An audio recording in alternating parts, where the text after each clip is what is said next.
कामासुर तो अपने विकार का प्रयोग एक शस्त्र के समान ही करता है और उसके द्वारा इस सतरंगी चक्र के निर्माण का भी इसी बात से अवश्य कोई संबंध है।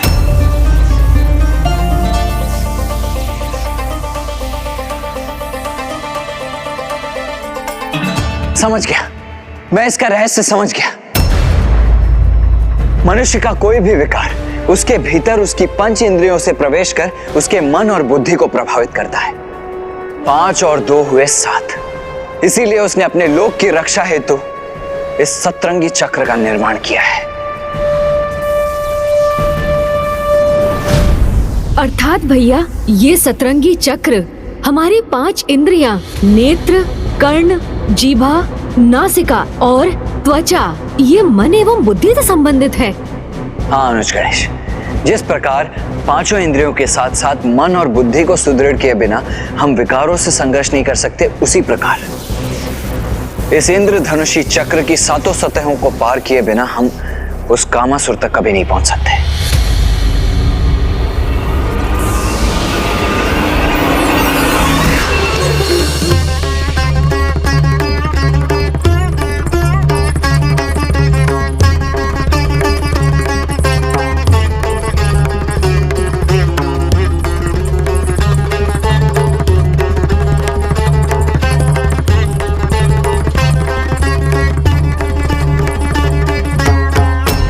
मात्र संगीत से उत्पन्न होने वाली नहीं, अपितु कामासुर के विकार की वाष्प है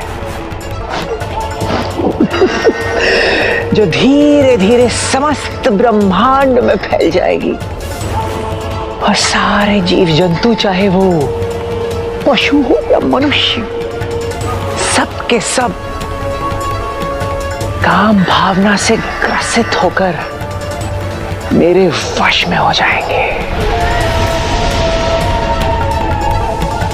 मैं कोई ना कोई उपाय तो अवश्य ढूंढूंगा भैया। उस दुष्ट कामासुर के इन सतरंगी चक्रों की सभी सतह को अवश्य पार करूंगा मैं और उसे उसके काम विकार के विस्तार करने से रोकने पर विवश कर दूंगा।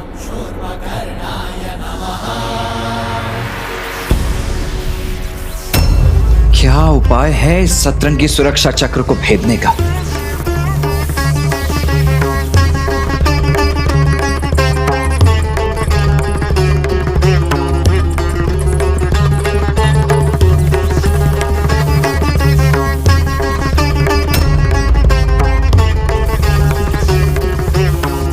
इस विचित्र संगीत के साथ इस रहस्यमयी वाष्प के विस्तार का क्या अर्थ हो सकता है भला?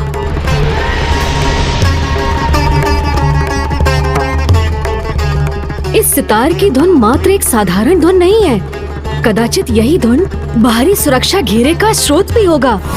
यदि हमें इसे रोकना है तो इस धुन को बंद करना ही होगा भैया।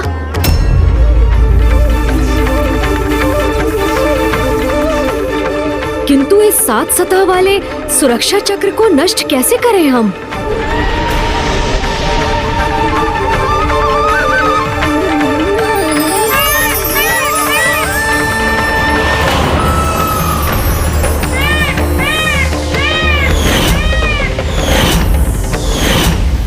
कदाचित इसका उपाय हमारे समक्ष है, क्योंकि मयूर जी तो चक्र के भीतर जाकर भी सुरक्षित रहे।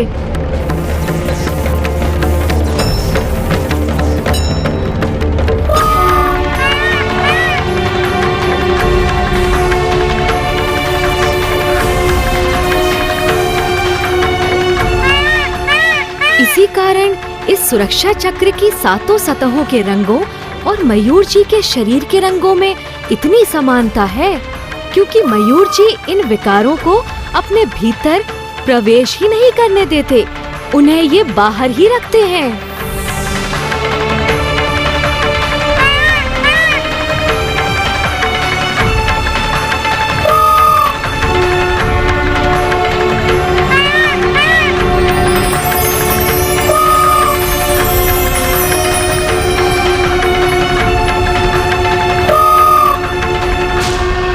क्या हुआ अनुज? इस प्रकार एकटक क्या देख रहे हो तुम? समस्या का समाधान भैया। कैसा समाधान? ध्यान से देखिए भैया। 5 इंद्रियों के साथ मन और बुद्धि, इन सातों पर नियंत्रण के एकमात्र प्रतीक हैं मयूर।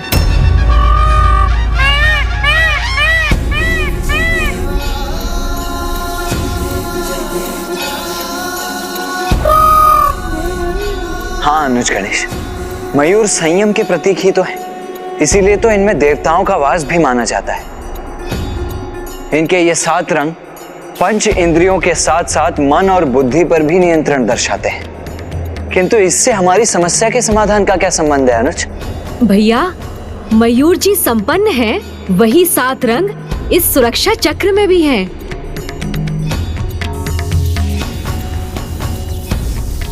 अर्थात संयम के प्रतीक मयूर ही इस सतरंगी चक्र को भेदने में हमारे सहायक होंगे।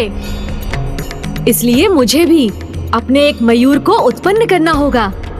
किंतु क्यों गणेश? जब मेरे मयूर यहाँ उपस्थित हैं, तो तुम्हें अन्य मयूर की क्या आवश्यकता है? भैया, आपका मयूर आपकी संयमता का प्रतीक है, जो आपने उन्हें अपनी इंद्रियों में साध लिया है। ठीक उसी प्रकार मुझे भी एक ऐसा ही मयूर उत्पन्न करना होगा, जो प्रतीक होगा मेरी इंद्रियों में साधी गई मेरी संयमता का। तभी हम कामनाओं के इन 7 सतहों को भेद कर इन्हें पार कर सकेंगे भैया।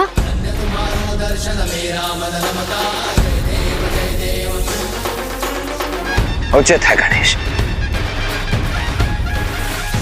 इन 7 में सर्वप्रथम है मन, जिसे भक्ति की शक्ति से संयमित किया जा सकता है।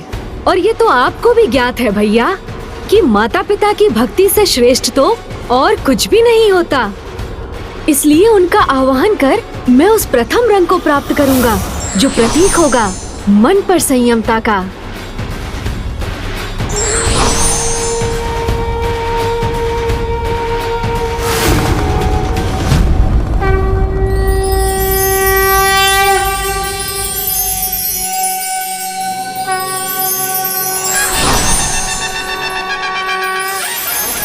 और दूसरी है बुद्धि, और बुद्धि को ज्ञान की शक्ति से ही संयमित किया जा सकता है। इसलिए भैया, अब मैं माता सरस्वती और ब्रह्मदेव का आवाहन करूंगा, जो मुझे द्वितीय रंग प्रदान करेंगे। हमारा आशीष सदा तुम्हारे साथ है पुत्र गजानन।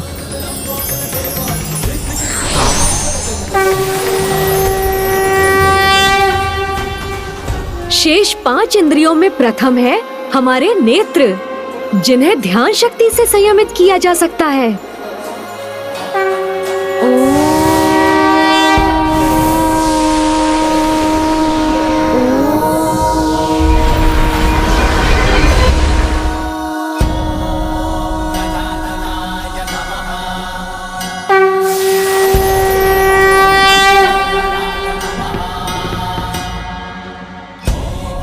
फिर कर्ण, जिन्हें अंतर्ध्वनि की शक्ति से, जीवा जाप शक्ति से, नासिका आत्म शक्ति से और त्वचा को तपो शक्ति से संयम में रखना संभव होता है।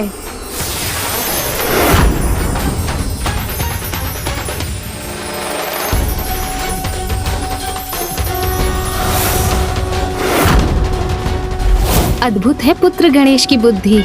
अपनी चतुराई के द्वारा ही गणेश ने 7 रंगों को प्राप्त कर लिया है स्वामी, जो प्रत्येक इंद्रियों पर विजय प्राप्त करने का प्रतीक है। और अब इन्हीं से गणेश अपने स्वयं का वाहन भी उत्पन्न करने वाले हैं, जो उन्हें कामासुर पर विजय प्राप्त करने में सहायता प्रदान करेगा।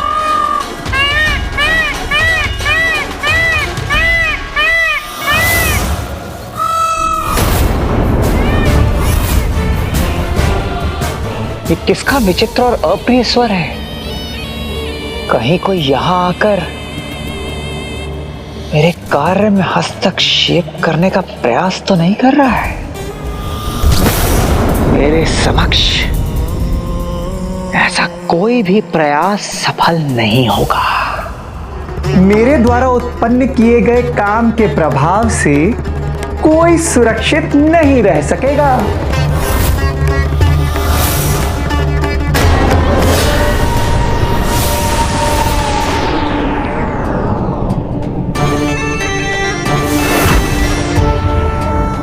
अब हमें भीतर प्रवेश करना चाहिए भैया। चलिए।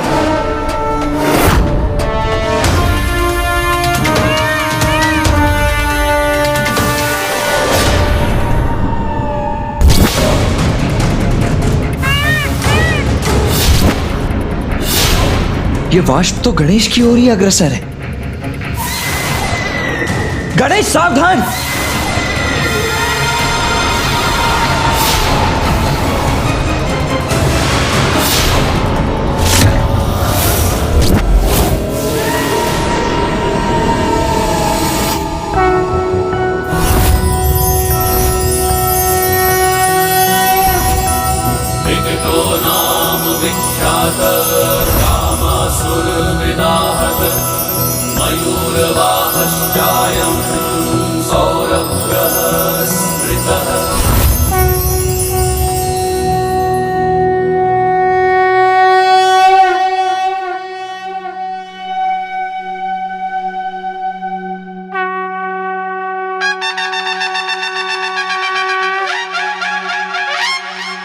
इतनी विकट समस्या का भी इतना उचित समाधान प्रस्तुत किया है विकट अवतार गणेश ने। कदाचित उसे ज्ञात होना चाहिए कि विकट गणेश के पावन अवतार पर कामासुर के सभी विकार प्रभावहीन ही सिद्ध हुए।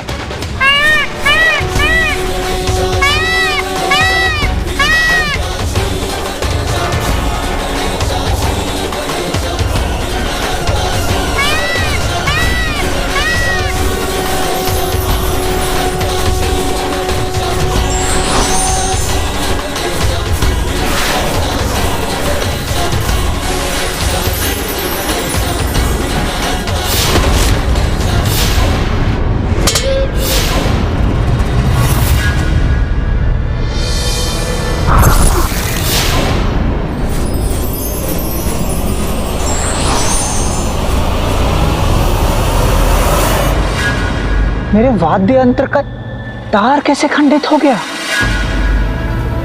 किंतु अभी अन्य तार तो शेष है। इन्हीं से अपना प्रबल प्रभाव उत्पन्न करूंगा मैं।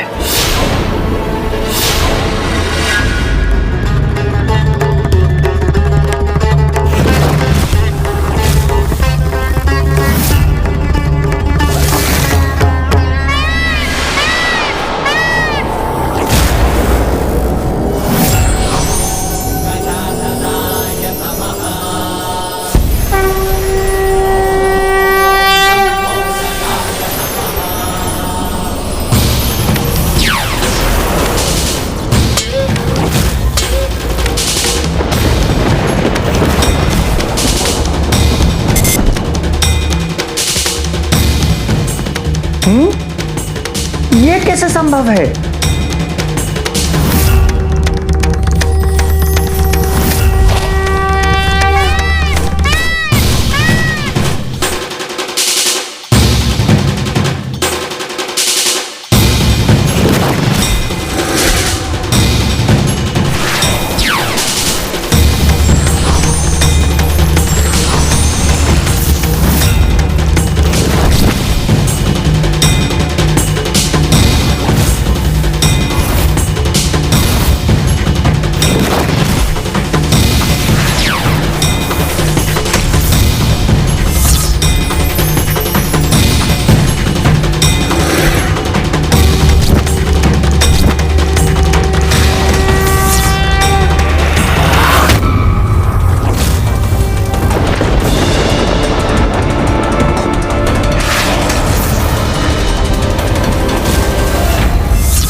मेरा वाद्य यंत्र किसके प्रभाव से खंडित हो रहा है?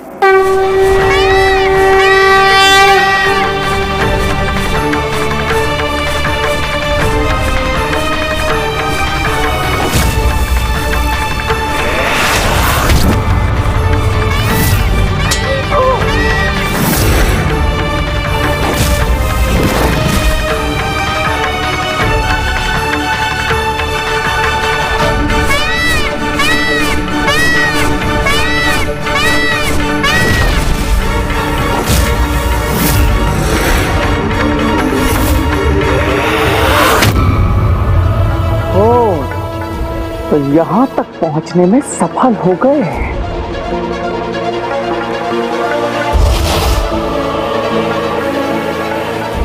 गणेश जी! नहीं मूर्ख कामासुर, मात्र गणेश जी नहीं, विकट गणेश जी।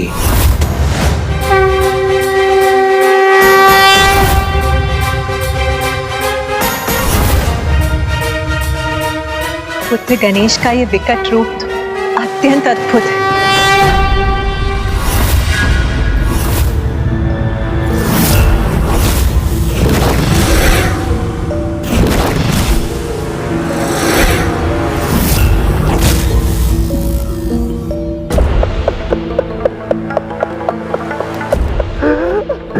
विघ्नहर्ता हो या विकट गणेश जी, आपके किसी भी रूप से भयभीत नहीं हूं मैं।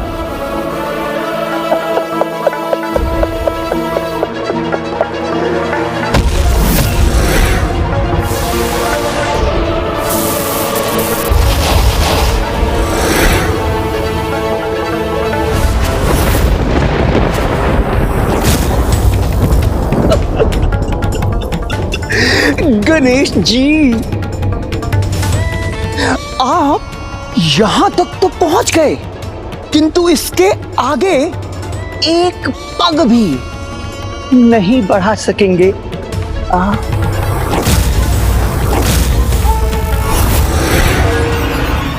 ये मार्ग तो विकट गणेश के लिए भी अत्यधिक विकट है। कामासुर, अपने विकार पर नियंत्रण रखो। तुम्हें पिताश्री शिव शंकर शंभू ने एक पिता की भांति यही समझाया था, किंतु तुम नहीं सुधरे। तो अब मैं तुम्हें चेतावनी देता हूँ, त्याग दो अपने कुटिलता भरे प्रयोजन को और धर्म के पथ का पालन करो। गणेश जी, पहचानिए मुझे, कामासुर हूं मैं और मेरे अस्तित्व का मात्र एक ही प्रयोजन है इस समस्त सृष्टि में, काम के विकार का विस्तार। और अब शीघ्र अतिशीघ्र अपने इस विकार के विस्तार में पूर्ण सफलता प्राप्त होने वाली है मुझे। देखिए गणेश जी, देखिए किस प्रकार इस कामासुर की वाष्प इस समस्त पृथ्वी पर छाकर उसे प्रभावित करने वाली है।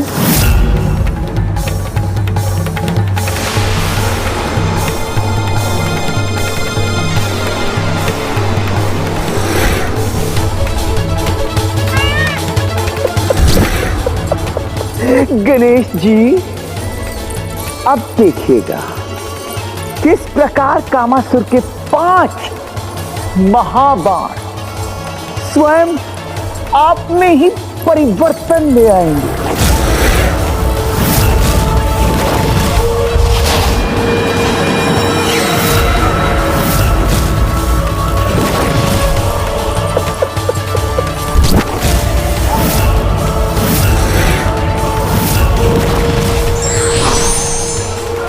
इस समस्त ब्रह्मांड में कोई भी आपकी रक्षा नहीं कर सकेगा गणेश जी। ये हैं मेरे नकारात्मक कामनाओं के 5 महाबाण।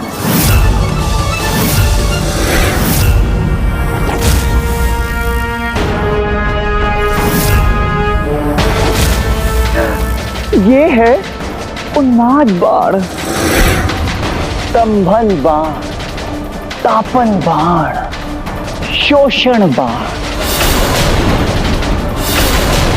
सम्मोहन बाण। ये वो मायावी बाण हैं जिनके प्रभाव से देवता भी मुक्त नहीं हो सकते। अब न स्वयं आप और ना ही कोई अन्य आपकी रक्षा कर सकेगा।